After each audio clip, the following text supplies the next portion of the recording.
Collision पढ़ना है। कितने टाइप का होता है कोलिजन, जानते हो आप? नहीं जानते, कभी नाम नहीं सुना?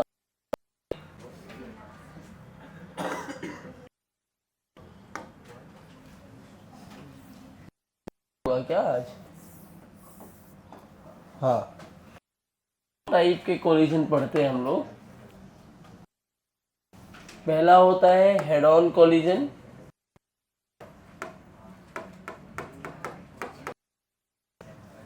और दूसरा होता है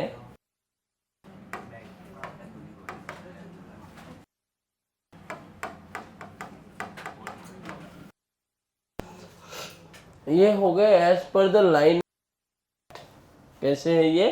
लाइन ऑफ इम्पैक्ट कोलिजन दो टाइप के होते हैं, ऑब्लिक। अच्छा, इसके अलावा कोलिजन तीन और टाइप के होते हैं।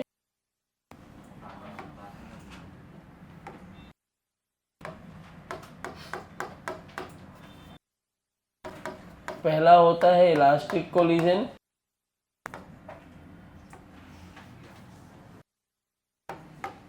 दूसरा है इन इलास्टिक कोलिजन,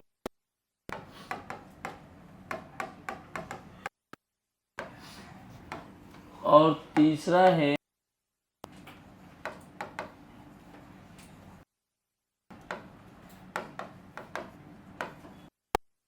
कोलिजन।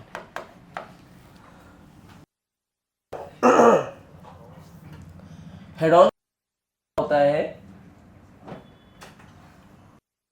एक ऑब्जेक्ट मेरे पास यहाँ है जिसका मास m1 है और ये ऐसे चल रहा है। दूसरा यहाँ है जिसका मास m लाइन पे चल रहा है। इसकी वेलोसिटी ले लिया u2। पहले का सीन है, दो मोशन ये वाली लाइन है, है लाइन ऑफ मोशन। और जब ये टकराएंगे स्टैंड पे, मान लो यहाँ टकरा रहे हैं, तो टकराने के बाद वो किस लाइन पे आएगा? इसी इधर ही नॉर्मल लाइन से। तो यही कौन हो गया? Line of impact. अब तो इसमें लाइन ऑफ मोशन और लाइन ऑफ इम्पैक्ट दोनों, जब लाइन ऑफ मोशन और लाइन ऑफ एक होते हैं तो जो कोलिजन होगा उसको हम क्या नाम देते हैं? कोलिजन। तो हेड ऑन कोलिजन में सबसे पहला यही है कि line of motion and line of impact are same. अगर मैं बात करूं ऑब्लिक कोलिजन की, तो ऑब्जेक्ट यहां है m1 और ये ऐसे चल रहा है u1 से।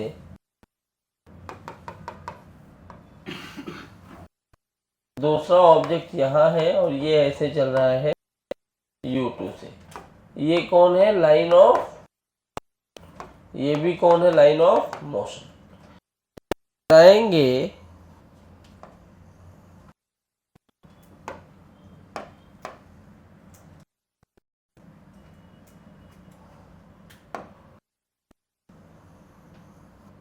तो ऐसे टकराएंगे m2। ये इनके नॉर्मल है और इस बोलते हैं लाइन ऑफ। अब देखिए क्या इसमें लाइन ऑफ मोशन और लाइन ऑफ इम्पैक्ट दोनों है, तो इसको हम बोलेंगे ऑब्लिक। इसमें हमें लिखना है तो हम लिखेंगे इम्पैक्ट ऑफ मोशन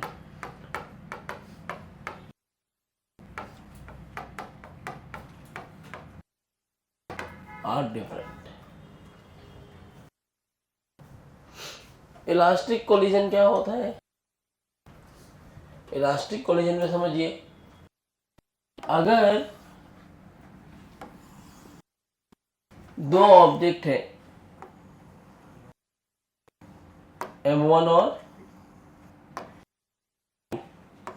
ये इधर जा रहा है u1 से u2 से। अच्छा, इलास्टिक हेड ऑन भी हो सकता है, ऑब्लिक भी हो सकता है, दोनों हो सकते हैं।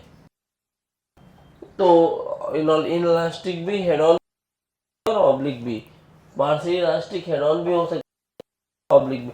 मतलब हेड ऑन और ऑब्लिक कोलिजन का कैरेक्टरिस्टिक अलग है, दोनों में से कोई भी एक हो सकता है। मतलब head on collision inelastic और partial elastic may also be head on may also be elastic in elastic and partial elastic। On भी तीनों केस रख सकता है और ऑब्लिक भी तीनों केस रख सकता है। This is the condition before collision. क्या ये कंडीशन रही जब ये कोलिजन ना,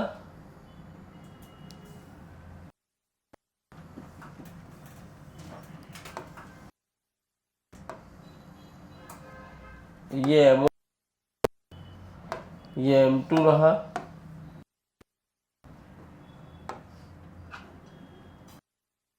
टकराएंगे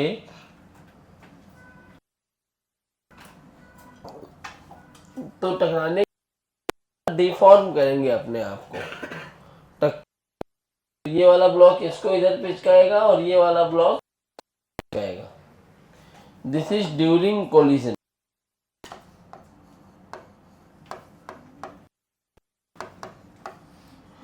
ये तब तक एक दूसरे को जब तक इनकी वेलोसिटी कॉमन ना हो। अब कॉमन वेलोसिटी के बाद में होंगे, यहां से तीन कंडीशन होगी कॉमन वेलोसिटी की। क्या हुआ, दो लोग आए ऐसे टकराए, टकराने के बाद चेंज हुआ, वो ऐसे कॉम्प्रेस्ड हो गए, लग रहा है इंपल्सिव कॉम्प्रेस होने।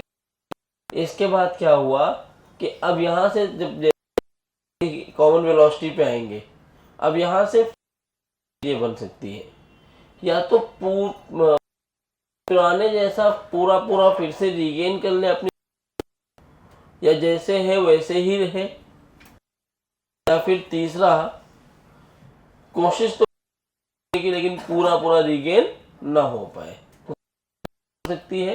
तो इलास्टिक तब होगा फिर से पूरा ऐसे हो जाए कि ये M1 रहा, ये M2 रहा, अब ये गया V1 से V2 से। हुआ क्या, देखो जैसा पहले था हो गया। तो इलास्टिक मुझे लिखना है तो मैं यही लिखूंगा, बॉडी जो है कर लेती है इट्स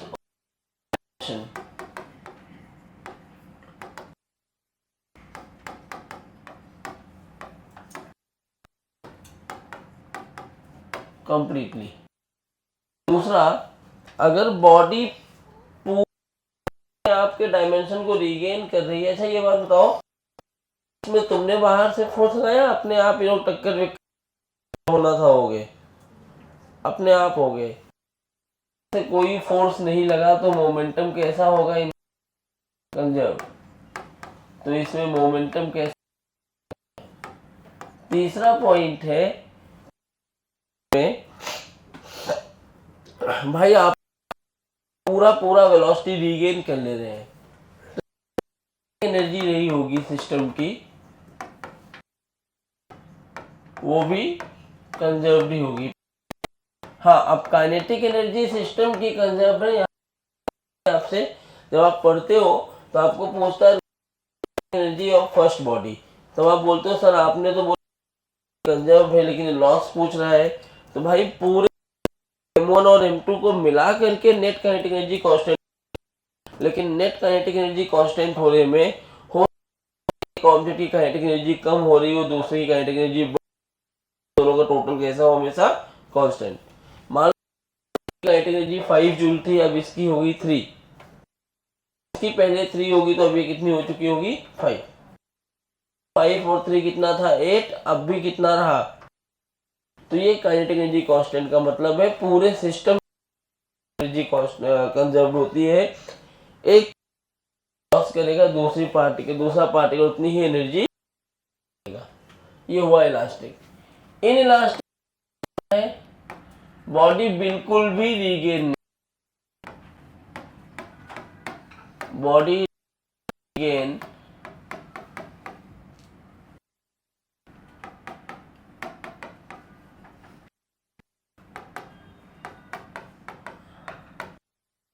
इसमें क्या होता है मोमेंटम, तो इसमें भी क्योंकि बाहर से कोई फोर्स लगाए मोमेंटम यहां भी कंजर्व होता है।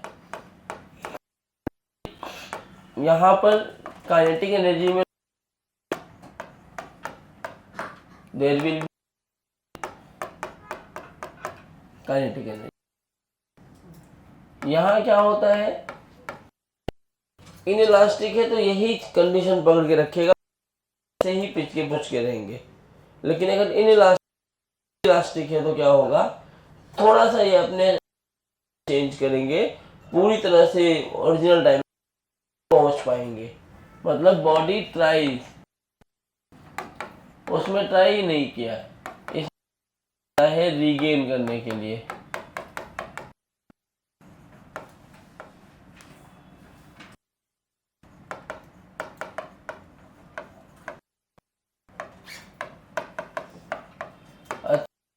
मोमेंटम कंजर्व होता है क्योंकि प्रोसेस वही, कोई फोर्स लगाया नहीं, और जब बाहर वाला तो मोमेंटम कंजर्व रहता है।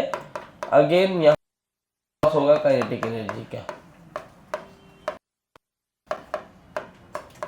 काइनेटिक एनर्जी ऑफ यहाँ एनर्जी ऑफ, ये बेसिक डेफिनेशन हुई है कि इलास्टिक कोलिजन होगा की वैल्यू 1, इन इलास्टिक ई की वैल्यू 0, पार्शियल इलास्टिक से बड़ा होता है लेकिन 1 से छोटा होता है। एक यहाँ पे स्टेटमेंट है, देखेंगे कि E0 का मतलब कई बुक में गलत लिखा हो कि E0 का मतलब दोनों बॉडी चिपक गई है, ऐसा जरूरी नहीं है। मतलब जैसे दोनों बॉडी है, इस केस में दोनों चिपक जाएंगे तो, लेकिन ऑब्लिक कोलिजन है तो दोनों अलग अलग भी है। तो E0 का बिल्कुल भी कतई कि ऑब्जेक्ट जो है वो चिपक जा रहे हैं, प्लास्टिक कोलिजन है, लेकिन ये कहना चाह रहा है कि E0 means along the line of, अब इस केस में लाइन ऑफ मोशन और लाइन ऑफ इम्पैक्ट है, इसलिए आपको वेलोसिटी सेम मिलेगी। Along the line of impact velocity of objects,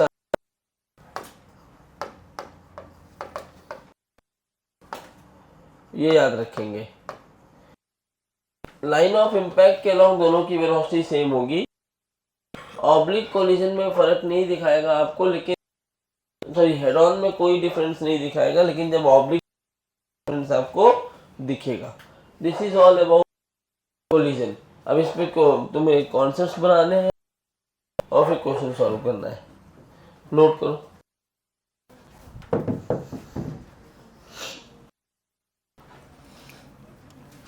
भाई ऐसी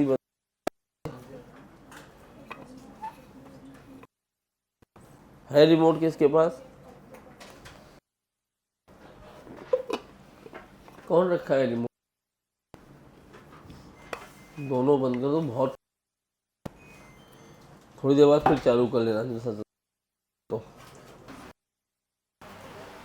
चलो, तो ये कोलिजन था। कोलिजन में कैसे क्वेश्चन आते हैं देखो,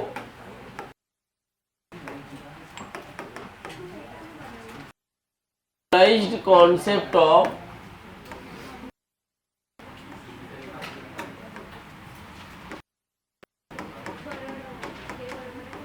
हेड ऑन, मतलब ये हेड ऑन इलास्टिक और पार्शियल इलास्टिक तीनों के लिए काम करेगा, तीनों में काम करता है, चाहे वो इलास्टिक कोलिजन हो हो या फिर पार्शियल इलास्टिक हो। यहाँ एक ब्लॉक है M1 जो ऐसे जा रहा है, इधर एक ब्लॉक रख दिया मैंने M2 से। This is the condition before collision. Collide हुए यहाँ पर,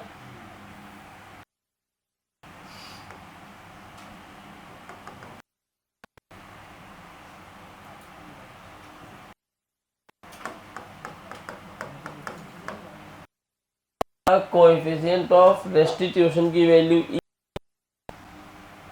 कोलाइड होने के बाद ये हो और ये हो गया M2।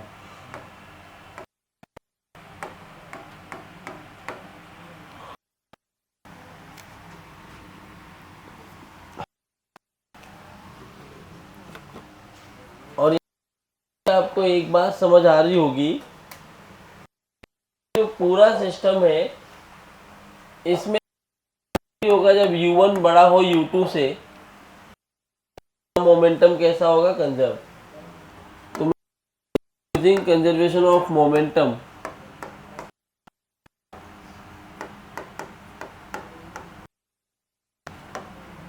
तो अगर मैंने मोमेंटम कंजर्व, तो ये क्या होता है, equal to P final.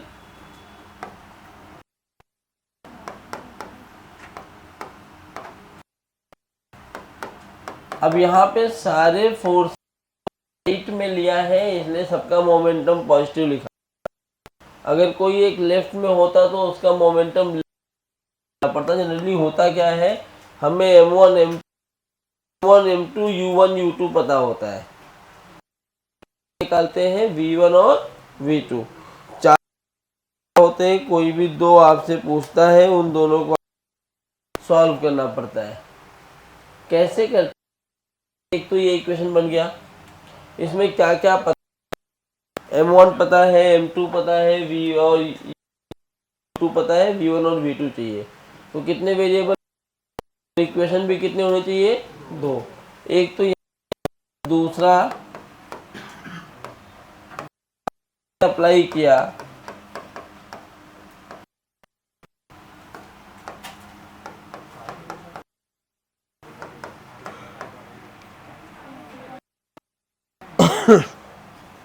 Coefficient of लगाया, तो E की वैल्यू क्या होती है, वेलोसिटी जो इस केस में है V2 minus V1 upon velocity U1 minus U2। जरा देखो इक्वेशन को मैं थोड़ा और सॉल्व कर लूं आगे, तो E minus U2 V2 minus V1, या V2 को लिख सकते plus E U1 minus U, correct. Equation number 2, इन दोनों को substituting V2 in equation 1 from, तो अगर इक्वेशन 1 में रखूं तो क्या है, ये M1 into U2 को मैं P इनिशियल लिख देता हूँ, लिख देती है M1 V1 प्लस V2 की वैल्यू है V1 plus U1 minus U2। तो P initial M1 V1 M2 V1 plus M2 V1 minus U2 बनेगा। ये माइनस U2 वाला पार्ट इधर लाओ तो P initial minus M2E U1 minus M1 plus M2, सही बोला क्या मैंने। देयरफॉर यहां से V1 आ जाएगा P minus M2E U1 2 upon M1 plus M2। ये फार्मूला है to calculate velocity after collision. Generally अगर मैंने इसको V1 को यहाँ रख दिया तो मुझे V2 मिल जाएगा, या फिर यहीं से मैं V1 की वैल्यू इन टर्म्स तो मुझे मिल जाएगा V2। तो solve P initial minus M1E two minus U1 upon M1 plus, बड़े फार्मूले हैं लेकिन आप देखिए ट्रिक के V1 हो या V2, पी इनिशियल दोनों अपॉन M1 प्लस M2 दोनों में V1 निकाल रहे हो तो मतलब जिसकी वेलोसिटी का मास ऊपर नहीं आएगा, मास सेकंड वाले का आएगा। नीचे जब V2 निकाल रहा हो तो मास फर्स्ट वाले का आया। ये तो वैसे ही दिख रही U1 माइनस U2, पहला निकाल रहे हो तो दूसरे को माइनस करोगे, दूसरा निकाल रहे हो में से पहले को माइनस करोगे। है हेड ऑन कोलिजन का, नोट करो जरा, नोट करो, मैं एक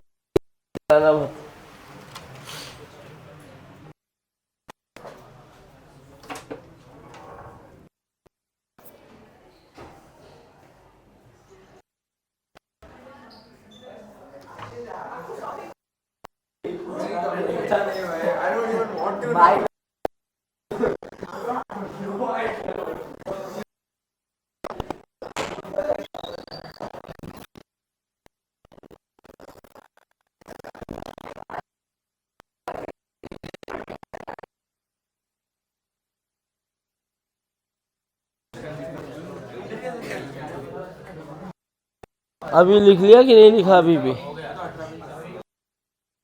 तो यही फार्मूला है इसमें, P minus M2E U1 minus U2 plus M2, ये है पहली वेलोसिटी, और initial minus M1E U2 minus U1 M2 दूसरी वेलोसिटी।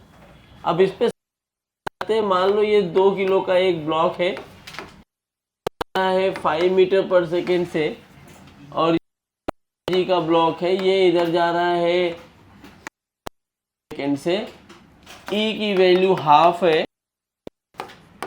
Find velocity collision.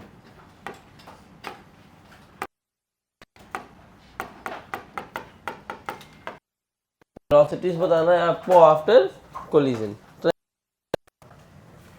एक और सवाल में लिख दे रहा हूं,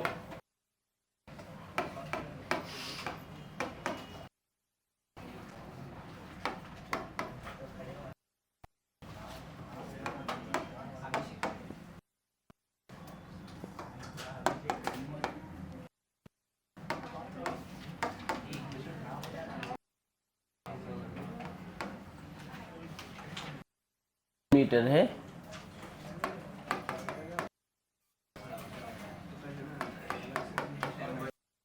सवाल दोनों वही है।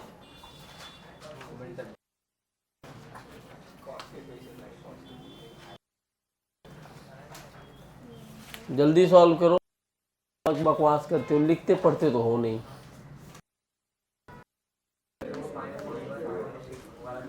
पहला सबसे पहले P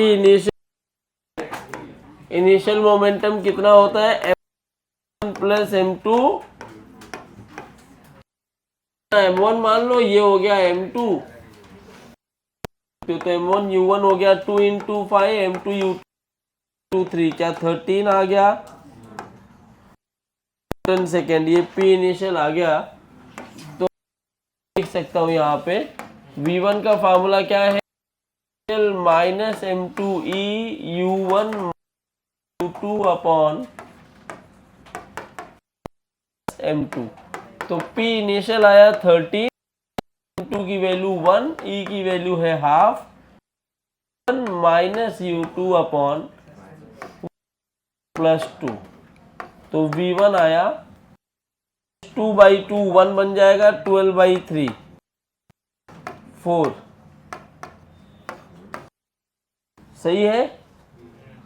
V1 की वैल्यू, अब V2 लिखना है तो ये होगा minus M1E U2 upon M1 plus M2। तो जब ये वाले सवाल में रखोगे तो अभी भी 13 है, माइनस 3 2 इंटू 1/2 U1 करोगे तो 3 माइनस 5 प्लस 2, 2 2 कैंसिल हो गया, 13 -2 बनेगा, तो -2 और ये मिलके +2, 13 + 2 15/3। तो आफ्टर कॉलिजन का ब्लॉक 4 मीटर पर सेकेंड से मूव करेगा और 1 kg का पर सेकेंड से मूव करेगा। करो और देखो,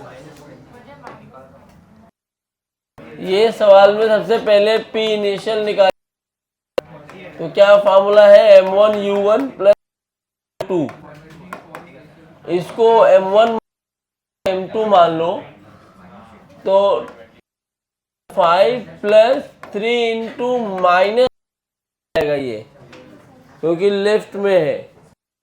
10 - 30 दिस इज -20।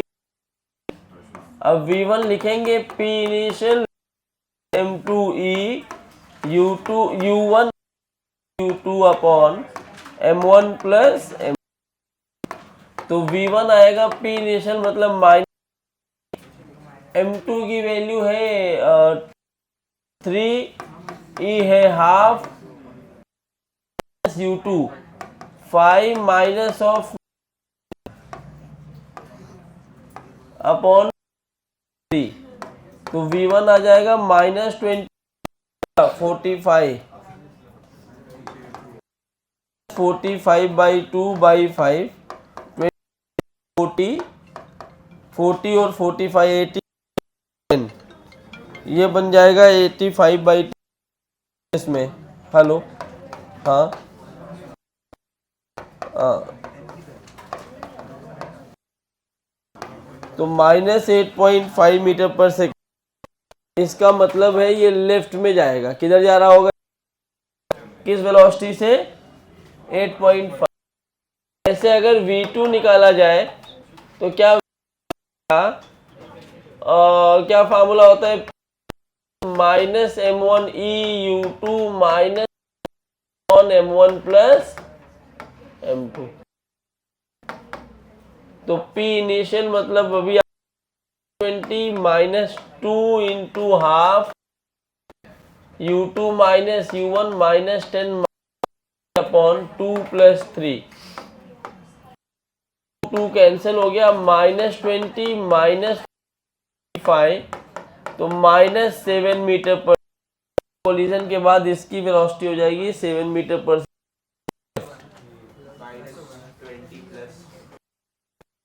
अच्छा, प्लस हो रहा है क्या, हाँ,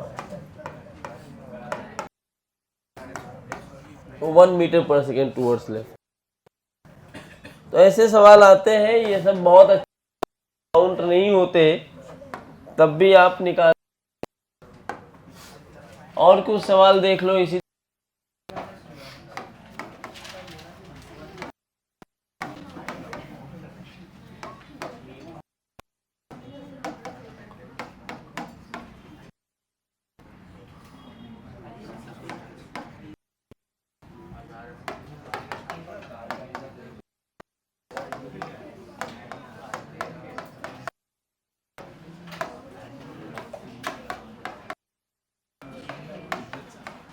फाइंड वेलोसिटी आफ्टर कोलिजन। दूसरा सवाल,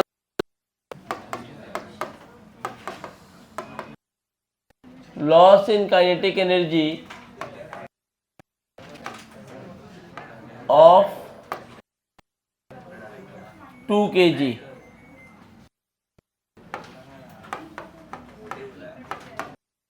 आफ्टर कोलिजन।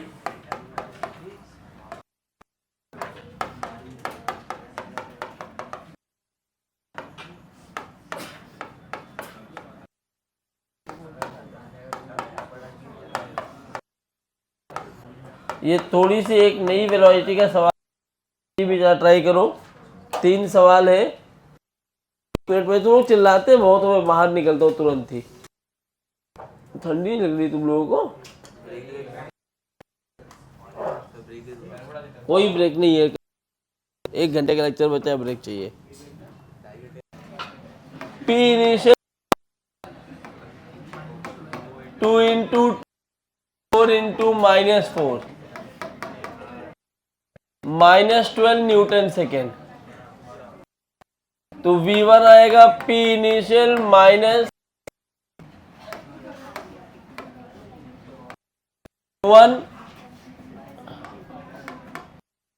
1 माइनस U2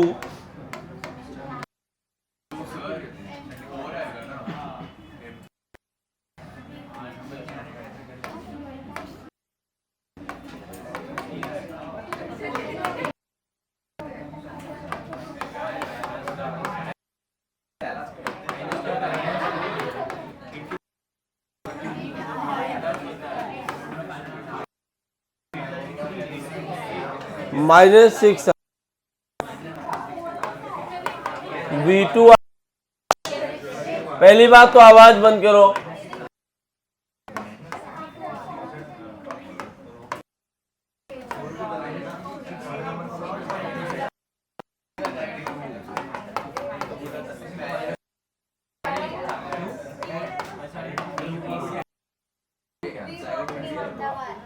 मतलब आप तो दूसरा वाला ब्लॉक आ जाएगा, पहला वाला ब्लॉक सेकंड से चलने लगेगा। यही दूसरा पूछा है लॉस इन ऑफ 2 kg का पार्टिकल। तो तो काइनेटिक एनर्जी इनिशियल कितनी है 2 kg, half m v square 4 है। फाइनल काइनेटिक एनर्जी कितनी हो गई 2 kg पार्टिकल, हाफ m इन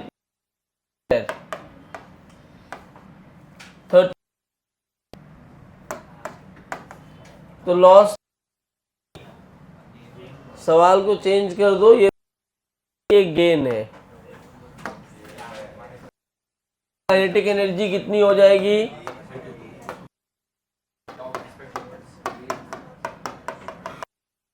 उठाक पटक दूंगा मर जाओगे, एक ही बात बार बार चिल्लाओगे।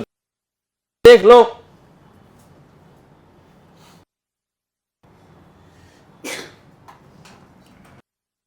हुआ है फाइनल माइनस कितना होता है 30। तीसरा है सिस्टम की बात करें तो initial kinetic energy of system is equal to final kinetic energy of. तो इनिशियल काइनेटिक एनर्जी कितनी, half into 2 square plus half into 4 square. Final kinetic energy half 2 into 6 square, half 4 into 0 square, 4 plus 30 और फाइनल कितना 36। सही है ना। तो kinetic energy दोनों साइड इक्वल आ गई क्या, के फाइनल दोनों बराबर आ गई क्या। तो ऐसे लॉस पूछा है तो डेल्टा के लिखना था माइनस के इनिशियल, डेल्टा के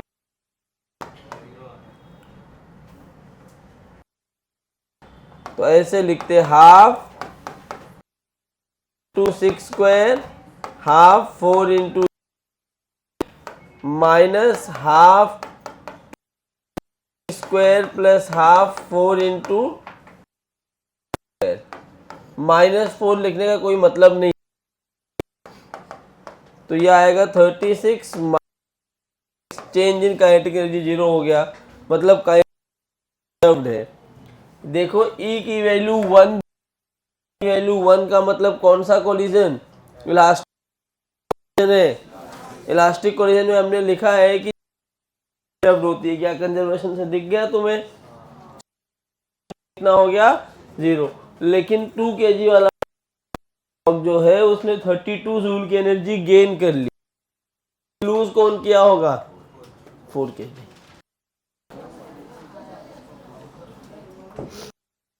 special cases in elastic collision, special cases in elastic collision.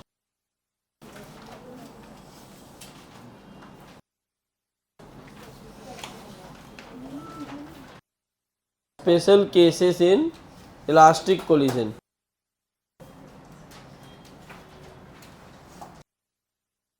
क्या क्या स्पेशल केस होता है, ध्यान से देखो। अगर पहला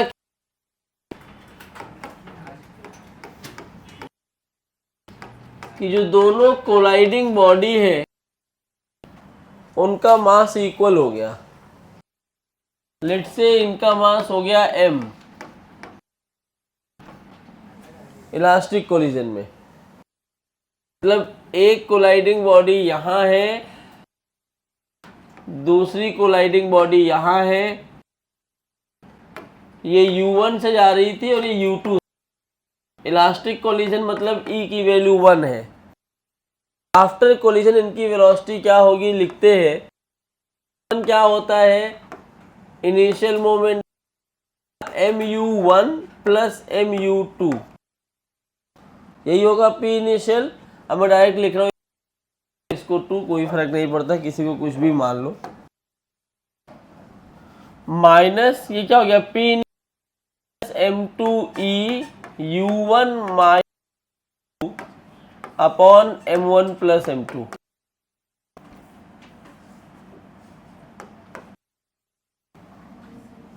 तो v1 क्या आएगा, देखो u1 plus mu2 mu1 u2 mu cancel हो गया, v1 आया 2/2m। क्या v1 की वैल्यू u2 आ गई, और ऐसे ही अगर मैं v तो इनिशियल रहेगा mu1 plus mu2 minus m into 1 2 minus u1 upon m2। p initial minus u2 minus u1 upon m1 plus m2। देखो जब इसको लिखोगे तो mu1 u2 minus mu2 plus mu upon 2m, mu2 अब की बारी, तो क्या यहाँ से v2 आ जाएगा, इससे क्या आपको मिल रही है कि जब दो कोलाइडिंग इक्वल मास रखते हो और इलास्टिक हो तो क्या उनकी वेलोसिटीज इंटरचेंज हो जाती है। पहला ब्लॉक कोलिजन के बाद दूसरे की वेलोसिटी रख ले, ब्लॉक पहले की, ये लिखो और फिर नोट लिख लो और ये याद रखना, लिखो नोट पॉइंट में, दे change their velocities after collision, they will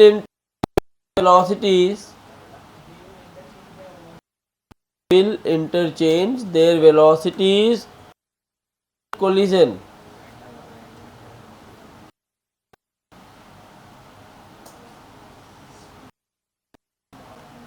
after collision if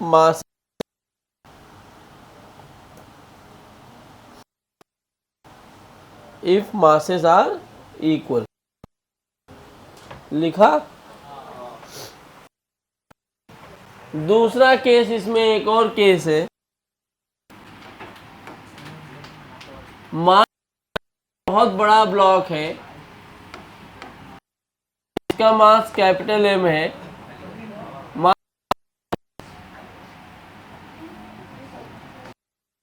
है स्मॉल m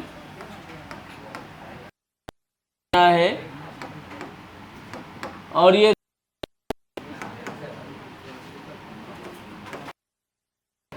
कैपिटल M बहुत बड़ा है स्मॉल m से,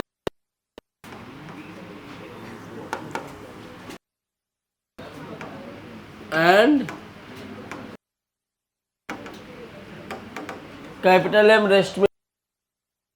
ऐसा कुछ है कि चिन्मयी जो है वो जाके ट्रक को, तो इसका मास और ट्रक के मास में डिफरेंस था, तो वही वाला केस है।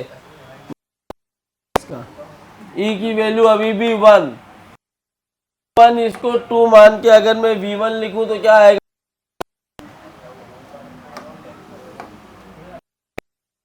P इनिशियल जो mu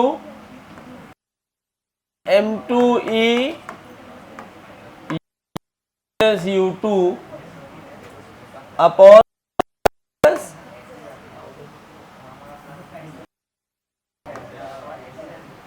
हाँ, प्रोवाइडिंग इसकी जो स्पीड है ना,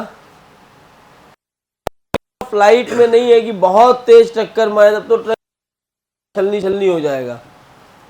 नॉर्मल स्पीड 5-10 मीटर पर सेकेंड से, ऐसा नहीं कि स्पीड ऑफ, तो बहुत छोटी स्पीड से आ रहा है, तो इस ये वाला m जो है वो नेग्लिजिबल हो जाएगा और ये भी नेग्लिजिबल हो। वैल्यू यहां से देखिए तो it is minus capital M cancel v1 की, मतलब अगर चिन्मय जाके तो जितनी स्पीड से गया होगा चुपचाप टक्कर मारने की स्पीड से बाहर चला आएगा, कंसिडरिंग कि there is no air friction. जैसे तुम जाके दीवार को टक्कर मारते हो तो तुरंत पीछे आने लगते हो, सेम कंडीशन ट्रक, मैंने टक्कर मारा, ट्रक को चलना चाहिए। Initial minus m2 u2 minus u1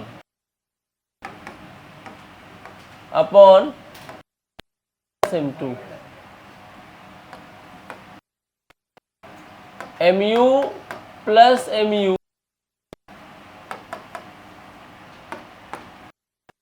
ये और ये सब नेग्लिजिबल है। तो मतलब अगर एक बहुत ही भारी मारा जाए किसी एक लाइट बॉडी से, लाइट बॉडी का लाइट बॉडी की वेलोसिटी रिवर्स हो जाती है, जबकि हैवी बॉडी पर कोई नहीं पड़ता, तो ये टक्कर मार के आया होगा तो ट्रक अपनी जगह, फर्क नहीं पड़ा, यही वापस आएगा। थर्ड है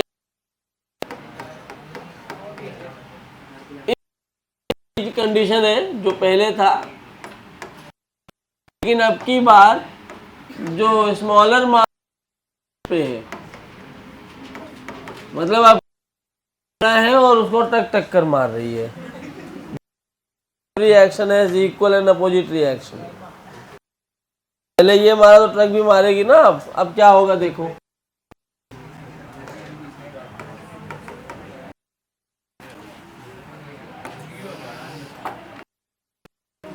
E की वैल्यू 1, ये वैलिड है जब E की वैल्यू 1 हो।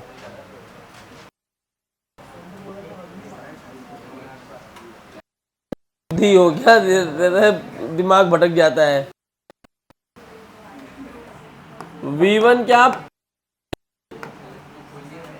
ये 1 ये 2 माइनस m2e u1, बकबक किए जा रहा है, चुप बैठो, m प्लस m, ये नेग्लिजिबल, दोनों अगर नेग्लिजिबल हो गए तो v u आएगी, क्योंकि m और m कैंसिल हो जाएगा, ये पूरा पार्ट जीरो हो जाएगा ना, m u, मतलब अगर ट्रक जाके टक्कर मारे में कोई भी चेंज आने वाला नहीं है। अच्छा, अब चिन्मय के साथ क्या हुआ, P initial minus m1 e u2 minus u1 upon this,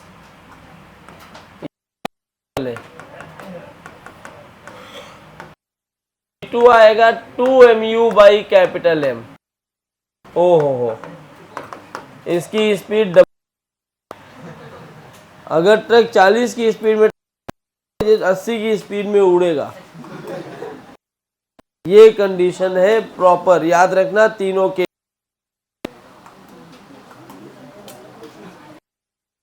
समझ में आ गया क्या? सही सही नहीं है, इमेजिनरी हाइपोथेटिकल, रोड बचा के क्रॉस करना।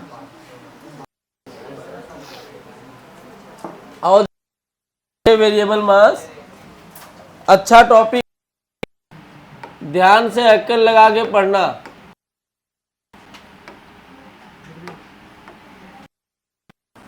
वेरिएबल मास का मतलब है जहां पे मास चल रहा हो, मास लगातार चेंज हो रहा है। कैसे चेंज होता है मास? मान लो थे जिसका पहले मास था m, मास था, ये मास है t इज इक्वल टू 0 पर, 0 पे इसकी स्पीड है v। अब हुआ क्या, t पर जब ये आगे चला गया तो आगे में से एक छोटा सा dm मास ऐसे बाहर निकल और उसकी स्पीड रही vr। वेलोसिटी ऑफ, या ऐसा वेलोसिटी, जो छोटा पार्ट बाहर निकला टू बिगर मास। अच्छा, टोटल मास एम टी पर अगर इसमें से डीएम मास और उसकी स्पीड वी आर रही तो बचे मास कितना होगा? डीएम कितना मास होगा? अच्छा, मास कम होता है तो क्या वेलोसिटी बढ़ जाती है? इस पे बैठ के देख रहे हो, ये एम माइनस डी एम बोल दी कि अभी हो गई, कितनी हो गई होगी इसकी स्पीड हो गई डीवी। भाई कोई चीज उसकी स्पीड बढ़ती है ना, जब तुम्हारी गाड़ी से वो स्मोक बाहर निकलता है, जितना ज़्यादा स्मोक बाहर निकालोगे उतनी ज़्यादा उसकी रेस बढ़ती है। चीज़ है वी प्लस डी वी हुआ, अगर उसमें से थोड़ा सा मास निकल, इस पूरे प्रोसेस में तुम आया कि अपने आप ये निकला नुकली हुआ जो भी हुआ। तो यहाँ पे मैं ये लिख सकता हूँ कि F external is equal to 0, therefore momentum, तो मोमेंटम कितना है? M into you.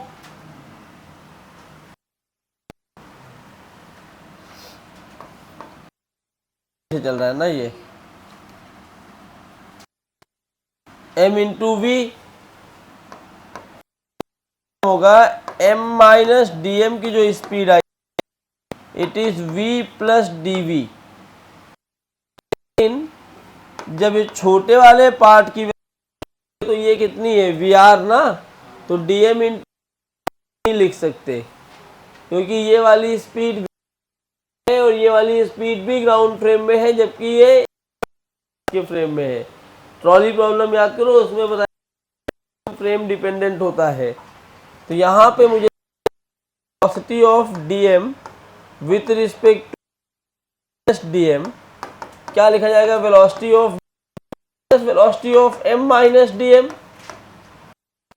वेलोसिटी आपको वी आर दिया है, डीएम है, and this is V plus D V. Velocity of DM कितना आ जाएगा यहाँ से? V R plus D V. तो इसकी velocity V R plus V plus, क्या इतनी बात सबको समझ में आई है मैंने क्या लिखी है? आपको वही याद रखना है कि मोमेंटम फ्रेम डीएम मास की वेलोसिटी एम माइनस डीएम के रिस्पेक्ट, पहले ग्राउंड के रिस्पेक्ट में निकाली जाएगी जैसे मैंने। अब इसी को सॉल्व कर लो। देखो M V is equal to, cross multiply करो, V plus M D V minus D M V into D V plus D M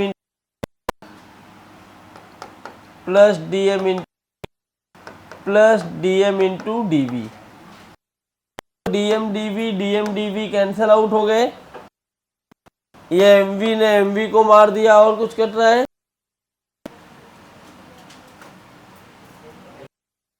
dm into V और dm इंटू वी भी कट रहा है, तो क्या बच रहा है यहाँ पे, v is equal to minus dm into V. ये जीरो हो गया ना, इसको इधर ले आ दिया मैंने। अच्छा, क्या मैं इसी को ऐसे dv by D T is equal to by D T या minus D T, dv by D T क्या होता है पता है, ma। तो ये बन गया F। इस फोर्स को नाम देते हैं thrust force is equal to minus V R D M. ये मैग्नीट्यूड है, मैग्नीट्यूड। अब ये हम नहीं लगाएंगे, ये वेक्टर फॉर्म आया फिलहाल, तो याद रखूंगा हमेशा मॉड ऑफ एफ।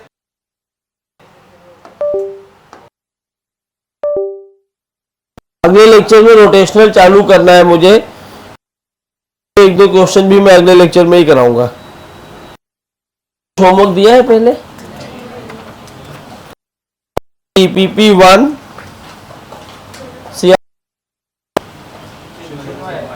मुझे अपडेट करना, DPP 1 DPP 2 लिखिए, पॉइंट पे लिखिए, for thrust force, for magnitude of thrust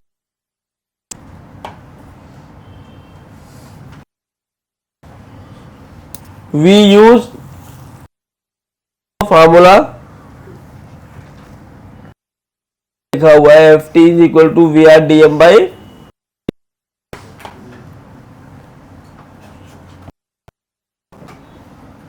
and अलग लिखना, thrust force will be opposite to Vr, the direction of force will be opposite to V,